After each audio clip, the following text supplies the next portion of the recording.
It is time for Finance Friday, sponsored by Compass Retirement Solutions. And we are diving into the increasing cost of healthcare. Today we are joined by Tom Elder, and we are going to chat about the rising cost of healthcare because it can get a little bit crazy. There's so many major factors when it comes to retirement planning. And again, healthcare is one of those. So Tom, thanks for being here with us today. Absolutely. Super excited to come here as always on Fridays. Friday's my favorite day of the week. Friday's my favorite day of the week too. Yeah, so actually just last night we were having an educational event, and it seemed a lot of people are worried about the threat of healthcare really robbing their retirement at this point. And so one of the things that we really like to talk about when we talk about financial planning is the cost of healthcare.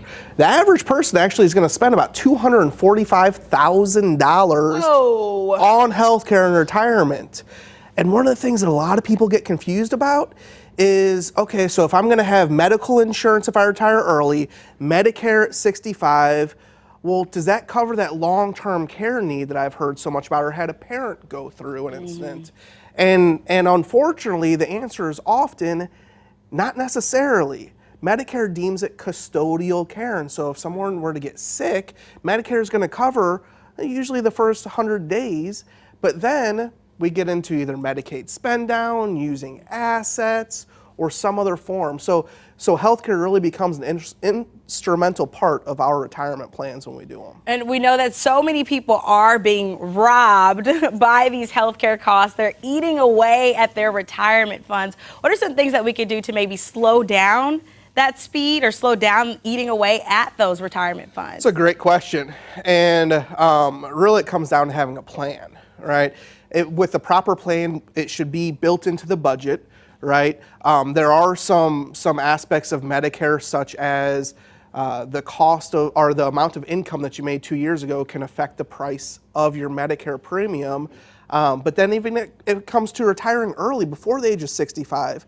Oftentimes, as long as you budget in there and you have a plan for those expenses, healthcare shouldn't be the reason that you don't retire early. Yeah.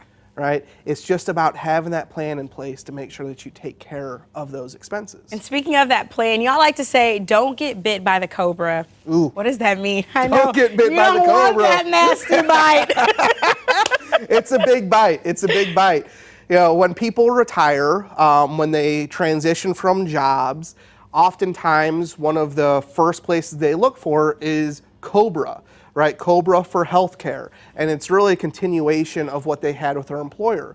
Unfortunately, what a lot of people don't realize is that oftentimes your employer is subsidizing your healthcare. And so COBRA can get really expensive, sometimes $600 to $1,000 or even more per month per person.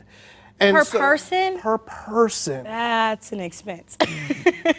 So it's one of those things of COBRA might be a good option for you. It might be an option for you. Is it the best option? It depends on your situation. Okay. But there are other options out there besides COBRA. And so when you do retire, it absolutely can make sense to have an analysis done and look at what are some of the other options available other than just the continuation of the COBRA from your previous employer. Well, we know that analysis is something that you all do very well. We want to make sure, there you go, you want those solid 3 C's when it comes to retirement, and Compass Retirement Solution is going to be your compass when you're navigating through the waters of retirement. If you're interested in Marvin Mitchell's book, Retire Early, he's the founder of Compass Retirement Solutions, and there are so many gems inside of this book. You can absolutely get it at no cost. It's a no-cost peace of mind retirement toolkit, and to receive it, all you have to do is head online to rethinkingretirement.net. That website again is rethinkingretirement.net. Don't go anywhere, St. Louis. We'll be right back after this quick break.